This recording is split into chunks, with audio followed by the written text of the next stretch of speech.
Hola, ¿qué tal? ¿Cómo están?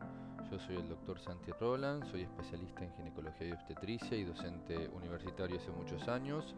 Y hoy me propongo contarles de qué se trata el periné femenino y como bonus, qué es una episiotomía.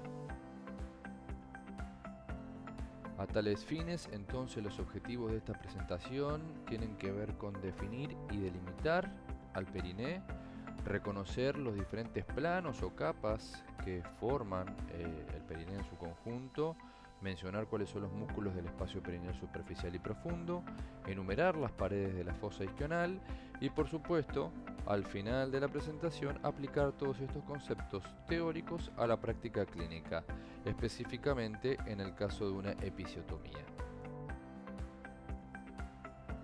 Lo que primero diremos entonces es que el periné es el conjunto de partes blandas que cierran por debajo la cavidad pelviana. Todas estas estructuras o partes blandas se encuentran por debajo del piso diafragma pélvico compuesto por los músculos elevadores del ano y coccigios, antes isquiococcigios, y por supuesto las fascias que los envuelven. Tanto uno como el otro están atravesados por la uretra, por los órganos genitales y el recto. Cuando hablamos de uno y otro, hablamos nuevamente del piso pelviano hacia arriba y periné hacia abajo. En la posición anatómica, como vemos en la imagen de arriba a la derecha, podemos decir que el periné es un área estrecha de partes blandas localizada entre las caras mediales de ambos muslos y por detrás la región glútea. Por eso siempre es mejor estudiar el periné en posición ginecológica o en posición de litotomía, como vemos en la imagen del centro. El periné tiene una clara forma romboidal o de diamante, como lo han escrito en algunos libros, tomando 4 puntos como referencia: el pubis hacia adelante, ambas ramas isquiopubianas y las tuberosidades isquiáticas a ambos lados, y la punta del coxis por detrás. Estos reparos le brindan un marco osteofibroso en el cual se insertan las partes blandas perineales. Completan este rombo hacia atrás el borde inferior de ambos ligamentos sacrotuberosos, como se muestra en la imagen de la izquierda y hacia abajo. En el centro del periné, en la línea biisquiática, encontramos al cuerpo perineal, que es una capa elástica de tejido ubicada entre el recto y la vagina, compuesta por la fascia y los tendones de los músculos elevadores del ano, entrelazados con otros tendones de músculos perineales que vienen a tomar inserción aquí. Mediante esta línea transversal, mediante la línea biisquiática, podemos dividir el periné en dos regiones o triángulos. De allí para adelante, la región urogenital o triángulo anterior, diferente, por supuesto, si se trata de un cuerpo femenino o masculino, y para atrás, la región anal o triángulo posterior, haciendo centro en el ano como punto de referencia. Volviendo a la posición anatómica, las espinas ilíacas anterosuperiores y las espinas del pubis se encuentran en el mismo plano coronal.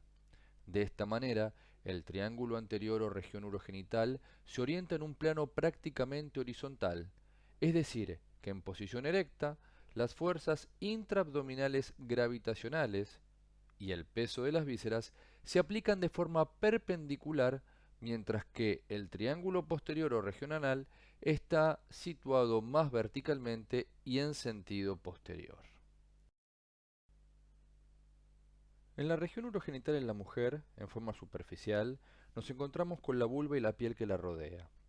A medida que topográficamente nos vamos más hacia lo profundo, es decir, hacia el diafragma pelviano, encontraremos varios planos o capas que forman parte del periné. Por supuesto, luego de la piel nos encontraremos, como es habitual, con el tejido celular subcutáneo, que es continuación de la fascia de escarpa del abdomen. Y luego la fascia del periné, o fascia perineal de Gallaudet, como le decíamos antes, que está ampliamente escotada para la abertura de la vulva. Seguidamente, en forma más profunda, nos encontramos con el primer espacio perineal, es el espacio perineal superficial. Vamos a ir marcándolo ahí: fascia del periné, espacio perineal superficial, que lo separa del espacio perineal profundo por la membrana perineal, un poco más profunda. Por supuesto que a continuación del espacio perineal profundo y prácticamente en forma continua nos encontraremos con la fosa isquional, como veremos casi llegando al final de la presentación. Los músculos del espacio perineal superficial son los músculos transverso superficial del periné, el isquio cavernoso y el bulbo esponjoso. Los músculos transversos superficiales se insertan en las tuberosidades isquiáticas y desde allí se dirigen al cuerpo perineal. Su contracción lo fija contribuyendo al mantenimiento de la continencia urinaria y fecal. Los músculos isquiocavernosos tienen origen en la cara medial de la rama isquiopubiana y luego rodean a los cuerpos cavernosos y se insertan sobre su túnica albuginea. Cuando se contraen, restringen el flujo sanguíneo provocando la erección del clítoris. Por último, los músculos bulboesponjosos se originan en el cuerpo perineal y ubicados a cada lado del orificio vaginal, recubren a los bulbos del vestíbulo y a las glándulas vestibulares mayores, a los que comprimen con su contracción, estrechando el vestíbulo de la vagina. Por eso, también a este músculo se lo ha dado en llamar constrictor de la vagina. Todos estos músculos están inervados por la rama perineal del nervio pudendo y los separa del espacio perineal profundo una membrana, la membrana perineal. Al conjunto de los músculos del espacio perineal profundo lo han llamado diafragma urogenital. Está compuesto por el esfínter externo de la uretra y el músculo transverso profundo del periné, con inserciones similares a su homólogo superficial. Y recientemente se han descrito otros dos músculos bastante pequeños que es probable que veamos en esta imagen del libro de Pro, que son el compresor de la uretra y el esfínter uretrovaginal. El primero, el compresor de la uretra, tiene fibras que pasan por delante de la uretra y que obviamente al contraerse comprimen su luz. El esfínter uretrovaginal nace en el cuerpo perineal y sus fibras rodean a la vagina y a la uretra por delante, por debajo del compresor. El espacio perineal profundo está abierto hacia arriba y se continúa directamente con la fosa isquional. Para comprender a la fosa isquional, lo mejor es ver este video corto. Partimos de esta vista, que es una vista medial de la hemipelvis derecha, donde encontramos hacia anterior el pubis, hacia atrás el sacrocoxis, y en su plenitud vemos el músculo elevador del ano, inserto en la banda tendinosa, el elevador, que es un espesamiento de la fascia obturatriz. Vemos el músculo obturador interno en forma más lateral, y de esta vista partimos haciendo una rotación y encarando a la fosa isquional desde atrás. La fosa isquional es un espacio relleno de tejido adiposo delimitado arriba y en dirección medial por los músculos elevadores del ano y, por supuesto, el músculo coxígeo, con la fascia inferior del diafragma pélvico. Lateralmente delimita esta fosa el músculo obturador interno con la fascia obturatriz y en dirección inferior, como podemos ver desde esta imagen, la piel. En el interior de la fosa isquional encontramos al cuerpo adiposo de la fosa isquional, que no es más que tejido adiposo, atravesado por el nervio y los vasos rectales inferiores, como vemos en la imagen de la derecha, y el conducto pudendo, conducto de Alcock, que es un conducto formado por un repliegue de la fascia obturatriz en la pared lateral de la fosa isquional, por donde pasan los vasos y los nervios pudendos. Los vasos y nervios del periné provienen esencialmente de estos elementos vasculonerviosos, compuestos por la arteria y vena pudenda interna y el nervio pudendo, que tiene su origen a nivel del plexo sacro, S2, S3 y S4.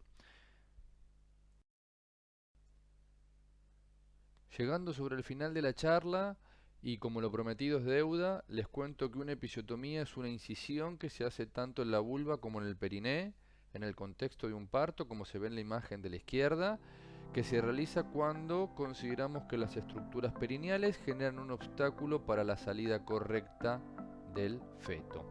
Las episiotomías pueden ser laterales, que ya no se usan por riesgo de lesionar estructuras como las glándulas vestibulares mayores o los bulbos del vestíbulos.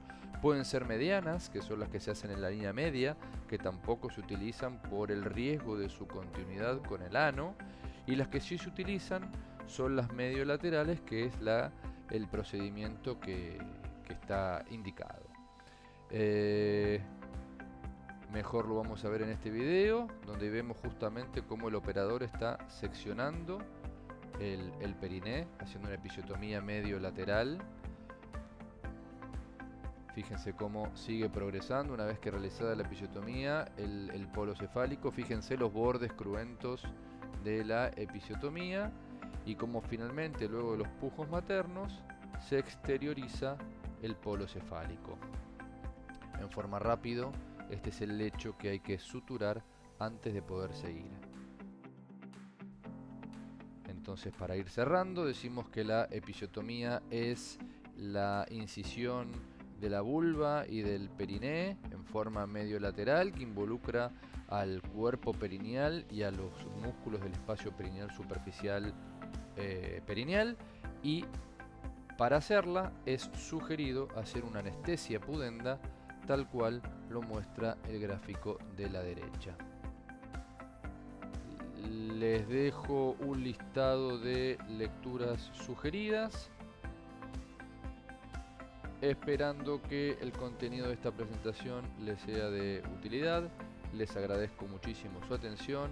Les dejo mi correo de contacto por si surgen preguntas o alguna sugerencia. Muchos éxitos, estamos en contacto.